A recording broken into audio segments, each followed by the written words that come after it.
नमस्कार साथियों, आपका स्वागत है आपके अपने YouTube चैनल स्मार्ट स्टडी में। परीक्षा की स्मार्ट तैयारी। आज हम बात करने वाले हैं मोस्ट इम्पोर्टेंट क्वेश्चन रीड के लिए, जिसमें हम एक नई श्रृंखला शुरू करने जा रहे हैं मनोविज्ञान के प्रश्नों की, जिसमें हम सबसे पहले बात करेंगे बाल विकास एवं शिक्षा शास्त्र के पाठ्यक्रम में जो बदलाव हुआ है, इसमें कुछ नए टॉपिक जुड़े हैं, उनके बारे में बात करेंगे। तो आज का हमारा टॉपिक रहने वाला है चिंतन, कल्पना एवं तर्क। इस टॉपिक से संबंधित जितने भी महत्वपूर्ण प्रश्न होंगे उनके बारे में आज हम चर्चा करेंगे। ये वीडियो का पार्ट 1 है, वीडियो को अंत तक जरूर देखें, क्योंकि जो टॉपिक नए जुड़े हैं इनमें से प्रश्न आने की पूरी संभावना है पेपर में, इसलिए वीडियो आपके लिए काफ़ी इंपॉर्टेंट रहने वाला है। सभी दोस्तों के साथ इसको शेयर ज़रूर करें और सब्सक्राइब ज़रूर करें चैनल को, और वीडियो को अंत तक ज़रूर देखें और अपने जो सुझाव हैं उनको कमेंट बॉक्स में लिखें। आप किसी और विषय से संबंधित अगर प्रश्न चाहते हो या और कोई आपका सुझाव हो तो उसको कमेंट बॉक्स में ज़रूर लिखें। पहला प्रश्न आपकी स्क्रीन के ऊपर, निम्न में से कौन सा चिंतन की प्रक्रिया में सबसे कम महत्वपूर्ण है? चिंतन की प्रक्रिया में सबसे कम महत्वपूर्ण क्या है? चित्र, प्रतीक एवं चिन्ह, मांसपेशी क्रियाएं और भाषा। तो दोस्तों इसका आंसर होगा आंसर नंबर 3, मांसपेशी क्रियाएं चिंतन की प्रक्रिया में सबसे कम महत्वपूर्ण होती है। नेक्स्ट प्रश्न, रचनात्मक चिंतन का अंतिम चरण क्या है? रचनात्मक चिंतन होता है, इसका अंतिम चरण क्या होता है? रचनात्मक चिंतन का अंतिम चरण दोस्तों सत्यापन होता है। इसका राइट आंसर हो गया 2, रचनात्मक चिंतन का अंतिम चरण सत्यापन। नेक्स्ट प्रश्न, निम्नलिखित विकल्पों में से भाषा और विचार एक साथ क्या बनाते हैं? स्थानिक चिंतन, दृश्य चिंतन, तर्क चिंतन और मौखिक चिंतन। तो भाषा और विचार दोनों एक साथ मिलकर मौखिक चिंतन का निर्माण करते हैं। मौखिक चिंतन इसका राइट आंसर हो गया। काफ़ी इंपॉर्टेंट प्रश्न है ये। निम्नलिखित में से कौन से धीमे शिक्षार्थी का अभिलक्षण नहीं है? जो स्लो लर्नर होते हैं, जो धीमी गति से सीखते हैं, उनका लक्षण क्या नहीं है? ध्यान की अल्पावधि, सीमित शब्दावली, रुचि का सीमित परास और अमूर्त चिंतन। तो आपको पता होना चाहिए दोस्तों, जो स्लो लर्नर होते हैं यानी जो धीमी गति से सीखते हैं, उनके अंदर अमूर्त चिंतन करने की क्षमता नहीं होती है। चिंतन में सबसे महत्वपूर्ण तौर से क्या सम्मिलित होता है? अभियोग्यता, स्मृति, तर्क और अभिवृत्ति। चिंतन में सबसे महत्वपूर्ण होता है दोस्तों तर्क। इसका राइट आंसर आंसर नंबर 3।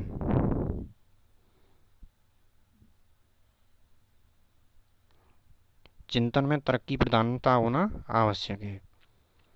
रिक्त स्थान दे रखा है, उसमें आगे ये पूछा है, मैं विचार मग्न ढंग से तथा उत्पादक रूप से चिंतन तथा साक्ष्य का मूल्यांकन शामिल होता है। यानी कौन से चिंतन में विचारमग्न ढंग से तथा उत्पादक रूप से चिंतन तथा साक्ष्य का मूल्यांकन शामिल होता है। चिंतन तथा साक्ष्य दोनों का मूल्यांकन शामिल होता है। इस तरीके का कौन सा चिंतन है? गहन चिंतन, अमूर्त चिंतन, अपसारी चिंतन और प्रतिबिंब। इसका राइट आंसर दोस्तों गहन चिंतन। जो गहन चिंतन है इसमें विचारमग्न ढंग से उत्पादक रूप से चिंतन तथा साक्ष्य दोनों का मूल्यांकन शामिल होता है। नेक्स्ट प्रश्न, सबसे अलग या हटकर चिंतन निम्न में से संबंधित है? कौन सा चिंतन है वो सबसे अलग प्रकार का चिंतन है? अपसारी चिंतन, तार्किक चिंतन, मूल्यांकनात्मक चिंतन और अभिसारी चिंतन। तो आपको पता होना चाहिए जो अपसारी चिंतन है ये सबसे हटकर चिंतन है। अपसारी चिंतन है जो सृजनात्मक बालकों में पाया जाता है, अपसारी चिंतन। नेक्स्ट प्रश्न, भाषा निम्न के लिए एक आवश्यक स्थिति नहीं है? अवधारणात्मक सोच, गहन सोच, तार्किक सोच और विश्लेषणात्मक सोच। निम्न में से कौन सी ऐसी स्थिति है जिसके लिए भाषा आवश्यक नहीं है? तो इसमें आपका राइट आंसर होगा अवधारणात्मक सोच। अवधारणात्मक सोच के लिए भाषा आवश्यक नहीं है। नेक्स्ट, बौद्धिक अवधारणा इससे अधिक संबंधित है। जो नीचे ऑप्शन दे रखे हैं उनमें से देख के आपको ये बताना है जो बौद्धिक अवधारणा है किससे अधिक संबंधित है। यथार्थपूर्ण चिंतन, सहज चिंतन, तर्क संगत चिंतन और भावनात्मक चिंतन। तो इसका राइट आंसर होगा बौद्धिक अवधारणा है, इसलिए तर्क चिंतन की प्रधानता होनी जरूरी है। बौद्धिक अवधारणा सबसे ज़्यादा संबंधित है तो वो तर्क संगत चिंतन से सबसे ज़्यादा संबंधित है। शब्दों की भाषा इसके लिए आवश्यक नहीं है।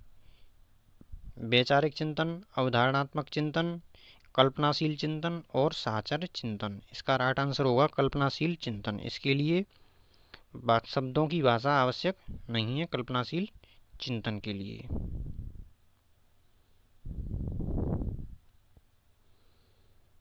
एक छात्र को पीआई के मान का मूल्यांकन करने के लिए विभिन्न प्रणाली को ज्ञात करने के लिए कहा जाता है।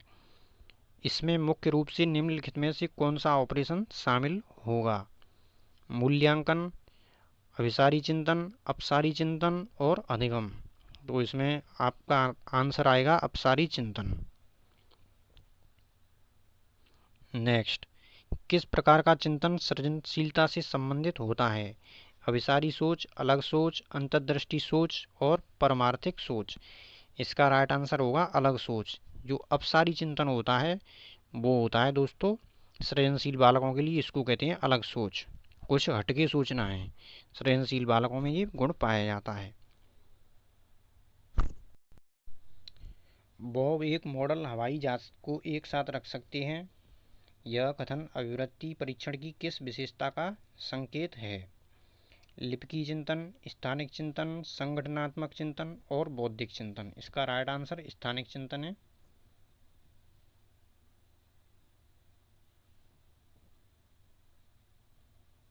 नेक्स्ट, विद्यार्थियों को स्वतंत्र रूप से चिंतन करने तथा प्रभावी शिक्षार्थी बनने में सक्षम बनाने हेतु शिक्षक के लिए क्या महत्वपूर्ण है? निम्न में जो ऑप्शन दिए गए हैं उनमें से आपको देख के बताना है कि जो ऑप्शन दे रखे हैं उनमें से शिक्षक के लिए क्या महत्वपूर्ण है शिक्षार्थी को सक्षम बनाने के लिए। एक संगठित तरीके से जानकारी को प्रस्तुत करना ताकि पुनः स्मरण करने में सरल हो। विद्यार्थियों के द्वारा प्राप्त की गई प्रत्येक सफलता के लिए उन्हें पुरस्कार देना। विद्यार्थियों को सिखाना कि वे किस प्रकार से अपने अधिगम का अनुवीक्षण करें। छोटी छोटी इकाइयों या खंडों में जानकारी प्रदान करना। तो इसका आप ऑप्शन दे के देख सकते हैं कि पहला जो ऑप्शन दे रखा है एक संगठित तरीके से जानकारी को प्रस्तुत करना ताकि पुनः स्मरण करने में सरल हो, ये आपका आंसर होना चाहिए।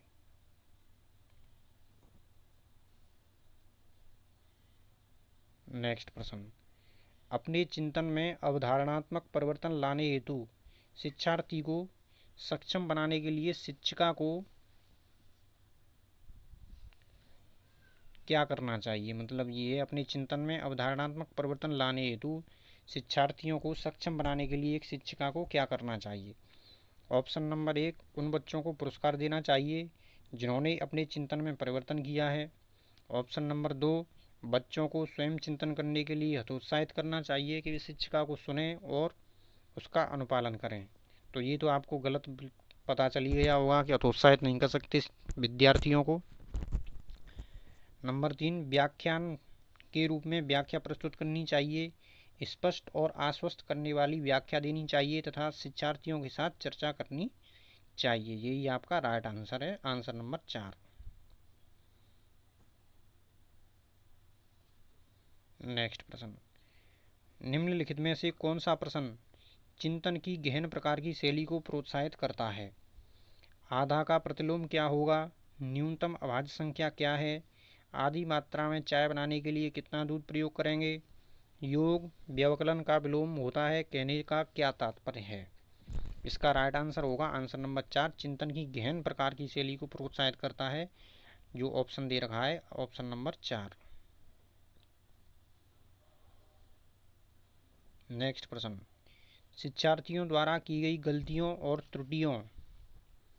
ऑप्शन नंबर 1, बच्चों को कमजोर अथवा उत्कृष्ट चिन्हित करने के अवसर हैं। शिक्षक और शिक्षार्थियों की असफलता के सूचक हैं। उनके चिंतन को समझने के अवसर के रूप में देखी जानी चाहिए। कठोरता से निपटाई जानी चाहिए। ऑप्शन नंबर 3 इसका राइट आंसर होगा, क्योंकि शिक्षार्थियों द्वारा की गई गलतियाँ उनको कमज़ोर करने के रूप में कोई अवसर वगैरह नहीं है, नहीं ये असफलता के सूचक हैं। ऑप्शन नंबर 3 ऑप्शन के हिसाब से सबसे सटीक आंसर है। उनके चिंतन को समझने के अवसर के रूप में देखी जानी चाहिए। नेक्स्ट प्रश्न, चिंतन अनिवार्य रूप से है एक क्रियात्मक गतिविधि, भावात्मक गतिविधि, संज्ञानात्मक गतिविधि, मनोगतिक प्रक्रिया। तो इसका राइट आंसर होगा आपका आंसर नंबर 3, संज्ञानात्मक गतिविधि। चिंतन है वो एक संज्ञानात्मक गतिविधि है।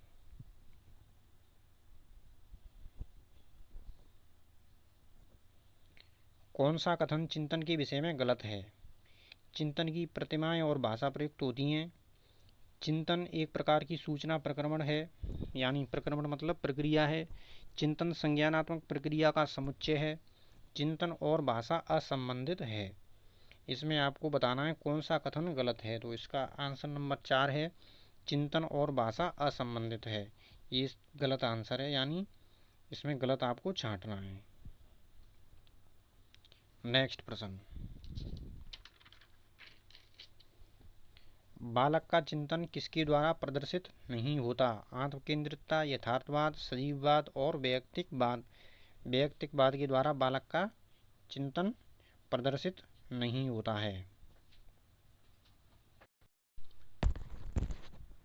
निम्नलिखित में से कौन सा चिंतन अनुसंधान से संबंधित है?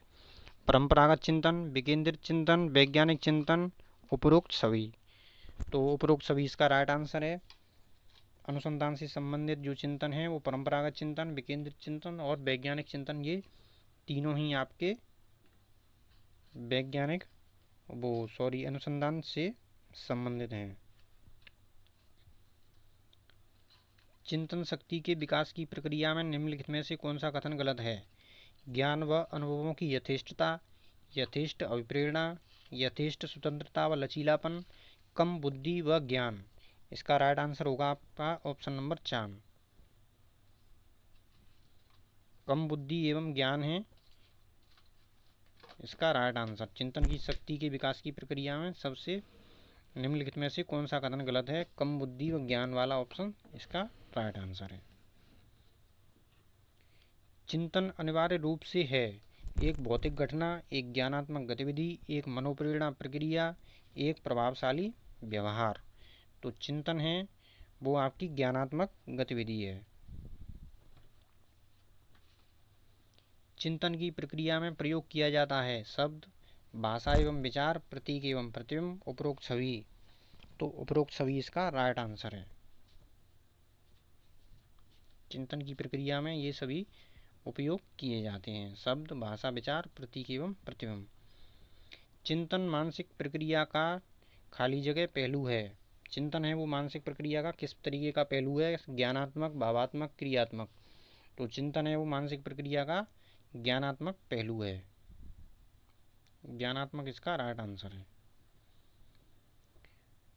महत्वपूर्ण प्रश्न आने वाला है, निम्नलिखित कथनों पर ध्यान दें तथा दिए गए कूट संकेतों के आधार पर उत्तर दें।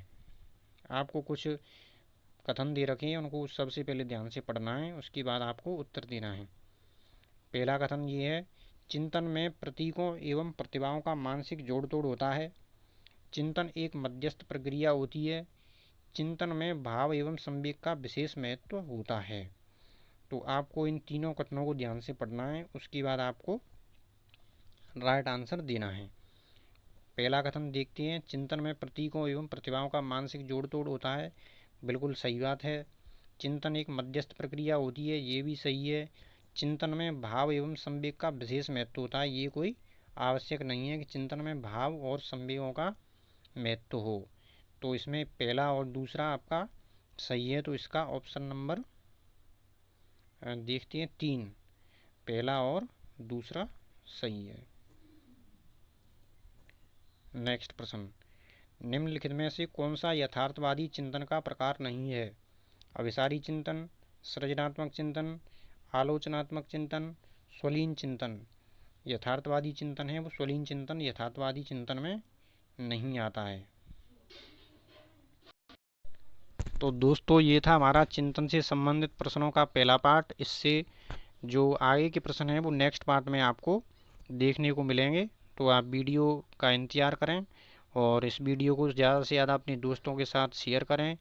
और ये वीडियो आपके लिए काफ़ी महत्वपूर्ण होने वाला है, क्योंकि ये टॉपिक है जो नया जुड़ा है रीट के सिलेबस में। तो इसमें से प्रश्न आने की पूरी संभावना है। चैनल को सब्सक्राइब जरूर करें और अपने दोस्तों के साथ शेयर करें।